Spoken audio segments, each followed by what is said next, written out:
اعوذ باللہ من الشیطان الرجیم، بسم اللہ الرحمن الرحیم۔ السلام علیکم دوستو، عید الاضحیٰ کا تعلق تاریخ اسلام کے ایک نہایت ہی درخشاں باب سے ہے۔ اگرچہ یہ عام لوگوں کی نظر میں صرف سنت ابراہیمی کی یادگار کے طور پر دی جانے والی جانوروں کی قربانی کی حیثیت سے زندہ ہے، لیکن دراصل یہ حضرت ابراہیم علیہ السلام کے اسوہ حسنہ کی تائید و تجدید ہے۔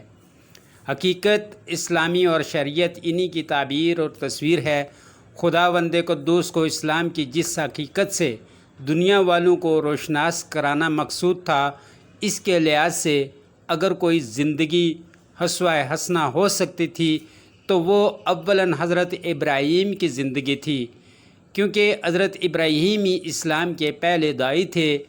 ان کا وجود یکسر پیکر اسلام تھا، ان کا ہر عمل حقیقی اسلام کا اعلیٰ نمونہ تھا، جو پیروان اسلام کے لیے اسوہ حسنہ ہو سکتا تھا۔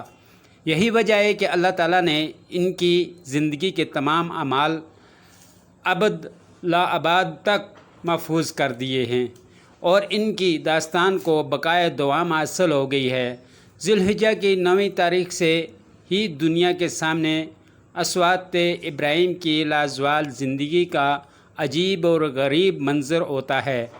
تاریخ ہزاروں برس کا سفر طے کرنے کے بعد ہر سال اپنے آپ کو دہراتی ہے، تاکہ اسلام کے داعی اول کی زندگی ایک مرتبہ پھر اپنے جمال و جہاں سے قلب مردہ میں نئی جان ڈال دے اور راہوان حقیقت کے سامنے صبر و ضبط اور احسار اور استقلال کا سبق پیش کرے۔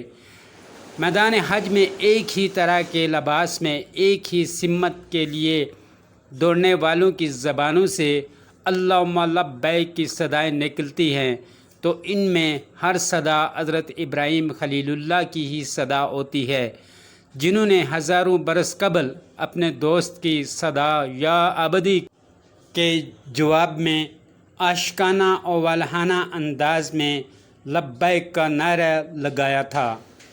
اس وقت حضرت خلیل تنہا نہیں تھے، بلکہ اپنے وجود کے اندر ایک پوری امت رکھتے تھے۔ ان کی ہر بات اسلام تھی۔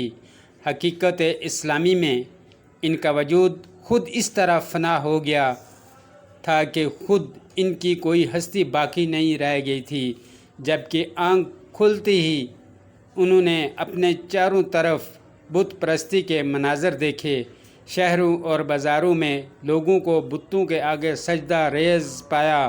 بلا شبہ حقیقت اسلامیہ ہی کا کرشمہ تھا جس نے ان کے دل میں اندیکھے محبوب کے عشق کی آگ لگا دی، جس کی زد میں ماسوا خاکستر ہو گیا۔ یہی وجہ تھی کہ جب ان کے اہل خاندان سنگ تراش کر پرستش کے لیے رنگا رنگ صورتیں بناتے تھے، تو ان کی زبان حقیقت بیان سے انکشاف ہوتا فطری تھا کہ تم جن بت پرستوں میں مبتلا ہو، اس سے مجھے کوئی سروکار نہیں، البتہ مجھ کو اس اندیکھی ذات سے سروکار ہے جس نے میری ذات خلقت بنائی۔ دوستو، اگر ویڈیو پسند آئی تو چینل کو سبسکرائب کرنا اور ویڈیو کو شیئر کر دینا۔ شکریہ۔